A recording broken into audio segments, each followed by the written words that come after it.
इसको आपने चेक कीजिए, एक है वो दूसरा से चेक उसको।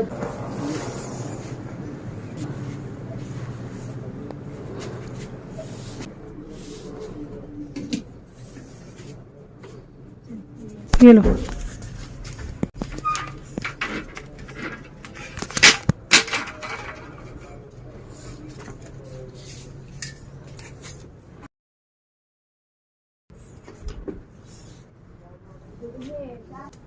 नहीं आई थी इसलिए हमने नहीं ली, इसी से गुजारा कर। चलो ऊपर बैठाओ, चलो। हाँ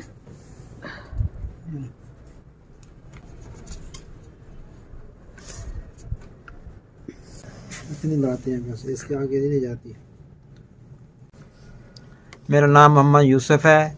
मैं 20 साल से यहाँ लाहौर में काम कर रहा हूँ, मजदूरी कर रहा हूँ। टेलर मास्टर हूँ मैं। मुझे पोलियो का मसला है, मैं बैठकर काम करता हूँ। मेरे पास इतने वसाइल नहीं है कि मैं ये अपनी कोई साइकिल वगैरह ले सकूँ या कोई मशीन ले सकूँ। बच्चे भी बेरोज़गार हैं। वो 3 मेरे 2 बेटे हैं और एक बेटी है, वो भी मजदूर है। मैं भी तो मैं एक औरत कमाने वाली हूँ। मेरे 3 बच्चे मजदूर हैं। ये बड़ा बेटा मेरा 3 महीने हो गए इसके डायलिसिस हो रहे हैं।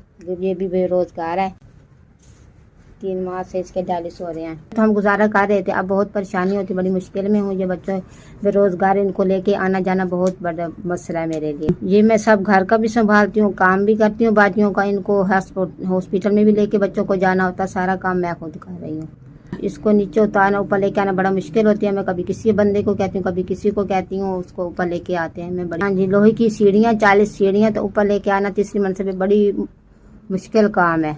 तकलीफ आगे ईद आ रही है तो मैंने बच्चों के लिए कुछ लेना है।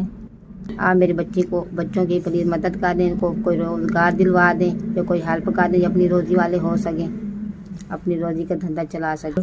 हमने ना शॉप बनाई हुई थी मोबाइल एक्सेसरी की, तो हम दोनों भाई काम करते थे। मैं फिर अचानक ही बीमार हो गया और डायलिसिस पे आ गया।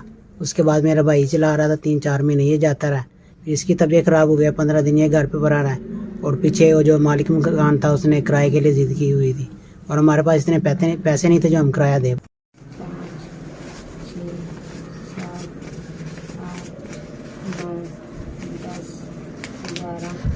12, 13, 14, 15, 16, 17, 18, 19, 20 हज़ार मुझे मिले हैं। अल्लाह ताला उनको बहुत ज़्यादा अजर दे, उनके दिए अपनी बारगाह रहमत में मंजूर। हमारी